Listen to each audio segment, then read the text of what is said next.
ದಾವಣಗೆರೆ ಜಿಲ್ಲೆ ಹರಿಹರ ತಾಲೂಕು ನಗರಸಭಾ ವ್ಯಾಪ್ತಿಗೆ ಒಳಪಡುವ 10ನೇ ವಾರ್ಡಿನ Bharat oil mill compound booth number 48ರಲ್ಲಿ ಸಾರ್ವಜನಿಕರು ಲೋಕಸಭಾ ಚುನಾವಣೆಯಲ್ಲಿ ಮತದಾನ ಮಾಡದಂತೆ ಬಹಿಷ್ಕಾರ ಮಾಡುತ್ತಿದ್ದಾರೆ.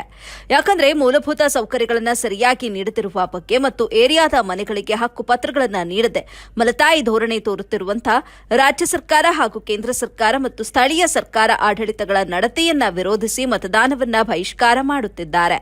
ಈ ಸಂದರ್ಭದಲ್ಲಿ ನಮ್ಮ ಎಬಿ ನ್ಯೂಸ್ ವಾಹಿನಿಯೊಂದಿಗೆ ಮಾತನಾಡಿ, ನಾವುಗಳು ಸುಮಾರು 50ರಿಂದ 60 ವರ್ಷಗಳ ಕಾಲ ಈ ಸ್ಲಂನಲ್ಲಿ ವಾಸ ಮಾಡುತ್ತಾ ಬಂದಿದ್ದೇವೆ. ಆದರೆ ನಮಗೆ ಸರ್ಕಾರದಿಂದ ದೊರಕಬೇಕಾದಂತ ಯಾವುದೇ ಸವಲತ್ತುಗಳು ಸಿಗ್ತಾ ಇಲ್ಲ. ಆದ್ದರಿಂದ ನಾವೆಲ್ಲರೂ ಮತದಾನವನ್ನ ಮಾಡದಂತೆ ತಿರಸ್ಕಾರ ಮಾಡಿದ್ದೇವೆ ಅಂತ ಮೂರ್ತಿ ಹೆಚ್ಕೆ ತಿಳಿಸಿದ್ರು. ಈ ಸಮಯದಲ್ಲಿ ಕೃಷ್ಣಾಯಂ, ಯಮನೂರ, ಹನುಮಂತಪ್ಪ, ರಮೇಶ್, ಪರಶುರಾಮ್, ನಾಗರಾಜ್, ಅಣ್ಣಪ್ಪ, ವಾರ್ಡಿನ ಮಹಿಳೆಯರು ಕವಿತಾಯಂ, ರಶ್ಮಿ ಅಕ್ಕಮ್ಮ, ಲಲಿತಮ್ಮ, ನೀಲಮ್ಮ, ಮಾಲಾ, ಕವಿತಾ, ಗೀತಮ್ಮ, ಪ್ರೇಮ, ಶೋಭಮ್ಮ ಇನ್ನು ಹಲವಾರು ವಾರ್ಡ್ನ ಪ್ರಮುಖರು ಉಪಸ್ಥಿತರಿದ್ದರು. ವರದಿ ಸೈಯದ್ ಶಾಮೀರ್, ಎಬಿ ನ್ಯೂಸ್ ಕನ್ನಡ, ಹರಿಹರ.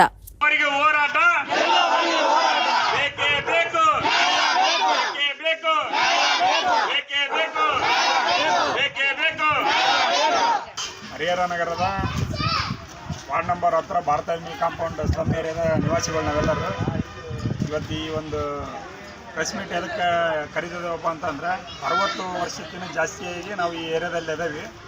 ನಮಗೆ ಇಲ್ಲಿ ಯಾವುದೇ ರೀತಿಯ ಮೂಲಭೂತ ಸೌಕರ್ಯಗಳಿಲ್ಲ, ಹಕ್ಕುಪತ್ರಗಳಿಲ್ಲ ಮನೆಗೆ. ಅದನ್ನು ನಾವು ಪ್ರತಿ ಬಾರಿ ಬಂದಂಥ ರಾಜಕಾರಣಿಗಳು ಮುಂದೆ ಇಟ್ಟಾಗ ಗೆದ್ದು ಬಂದ ತಕ್ಷಣ ಮಾಡಿಕೊಡ್ತೇವೆ ಅಂತ ಹೇಳ್ತಾಯಿದ್ರು. ಇದುವರೆಗೆ ಯಾರೂ ಮಾಡಿಕೊಟ್ಟಿಲ್ಲ.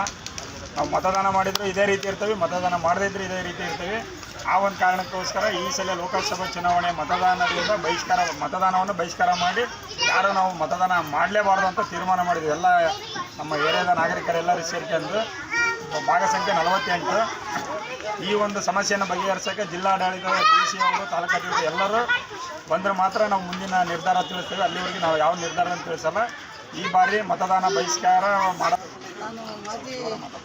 ಮಾಜಿ ಕೌನ್ಸಿಲರ್, ಆಲ್ರೆಡಿ ಮಾಜಿ ಕೌನ್ಸಿಲರ್ ಆದ್ರೂ ನಾವು ಮಾಡಿದಂಥ ತ್ಯಾಗಕ್ಕೆ ಇಲ್ಲಿ ಯಾವ ಬಂಧಿಸ್ತಾನೂ ಇಲ್ಲ, ಯಾವ ಅಧಿಕಾರಿಗಳನ್ನಿಲ್ಲ. BP ಹರೀಶ್ ಆಯಿತು, ರಾಮಪ್ಪ ಆಯಿತು, ಮತ್ತು ಇವರು ಯಾರು 5 ಸಲ ಗೆದ್ದಂಥ BJಪಿಯಿಂದ ಸಿದ್ದೇಶ್ವರ ಆಯಿತು. ಯಾರಂದು ಇಲ್ಲಿ ಯಾವ ಕಷ್ಟಕ್ಕೂ ಪಂಚ ಹಕ್ಕು ಯಾರಿಗೂ ಇಲ್ಲ. ಓಟ್ ಕೇಳೋ ಹಕ್ಕು ಮಾತ್ರ ಅವ್ರಿಗೆ. ಆದರೆ ನಾವು ಯಾರು ಏನು ಅವ್ರ ಬಡವ್ರ ಪರಿಸ್ಥಿತಿ ಏನೈತಿ, ನೀನದಿ 70-80 ಎಕರೆ ಹೊಲದಾಗ ಅವ್ರು ಇರ್ತಾರ. ನಾವು 3 ಅಡಿ ಜಾಗದಾಗ ನಮಗೆ ಸತ್ರು ಬೇಕಾಗಿರೋದು 6 ಅಡಿ ಜಾಗ, ನಾವು ವಾಸವಾಗಿರೋದು 3 ಅಡಿ ಜಾಗ. ನಮ್ಗೆ ಯಾವ ಅಧಿಕಾರಿ ಏನು ಬಂಧಿಸ್ತಾರ? ಓಟಿಗೆ ಅಷ್ಟೇ ನಾವು ಬೇಕಾಗಿರೋದು.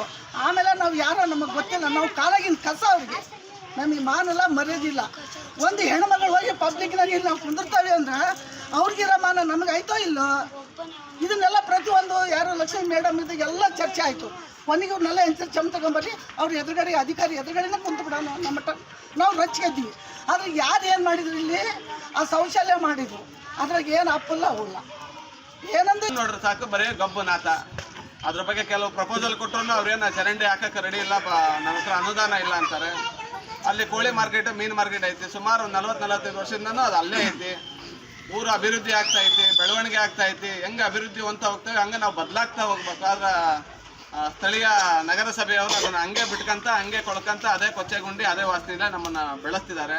ಈಗಿನ ಈ ಎಲ್ಲ ಮಕ್ಕಳು ನೋಡಿದ್ರೆ ಈಗ ನಾವೆಲ್ಲ ಆಲ್ರೆಡಿ ನಮಗೂ ಒಂದು ಏಜ್ ಆದ್ವು, ನಮಗೂ ಬೆಳೆ ಕೂತು ಬರ್ತಾರೆ. ನಾಳೆ ಬೆಳೆ ಕೂತು ಬಂದರೂ ಅವ್ರು ಇಲ್ಲೇ ಸಾಯ್ಬೇಕು ಅನ್ನೋದೇ ಈ ಸರ್ಕಾರಗಳು ನಿರ್ಧಾರಗಳಾಗಿದ್ದಾವೆ ಅಂದ್ಕೊತೀವಿ.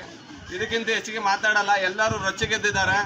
ಮುಂದೆ ನಿಮ್ಮ ಅಧಿಕಾರಿಗಳು ಎಲ್ಲ ನಿಮ್ಮ ಡಿಪಾರ್ಟ್ಮೆಂಟು ನಿಮ್ಮ ಆಫೀಸ್ಗಳಿಗೆ ಬಂದು ಮುತ್ತಿಗೆ ಹಾಕೋಕ್ಕಿಂತ ಮುಂಚೆ ಸ್ವಲ್ಪ ಎಚ್ಚೆತ್ಕೊಂಡು ಸ್ಥಳಕ್ಕೆ ಜಿಲ್ಲಾಧಿಕಾರಿ ಸೇರಿ ಸಣ್ಣ ಪುಟ್ಟ ಯಾರ್ಯಾರು ಸಂಬಂಧ ಪಡ್ತಾರಲ್ಲ ಮೂಲಭೂತ ಸೌಕರ್ಯದಡಿ ಎಷ್ಟು ಜನ ಅಧಿಕಾರಿಗಳಿದಾರ, ಎಷ್ಟು ಜನ ಕಮಿಷನರ್ಸ್ ಇದ್ದಾರ, ಅಷ್ಟೂ ಜನನೂ ಇಲ್ಲಿ ಬಂದು ನಿಂತ್ಕೊಂಡು ನಮ್ಮ ಎಲ್ಲ ಸಮಸ್ಯೆಗಳನ್ನ ಕೇಳಿ ಅದನ್ನು ಬಗೆಹರಿಸ್ಕೊಡ್ತೀವಿ ಅಂತ ಸೂಕ್ತವಾಗಿ ದಾಖಲೆ ಬರವಣಿಗೆಯಲ್ಲಿ ಕೊಟ್ಟರೆ ಮಾತ್ರ ಇದನ್ನ ಬಗ್ಗೆ ನಾಳೆ ಮತದಾನ ಮಾಡ್ತೀವಿ.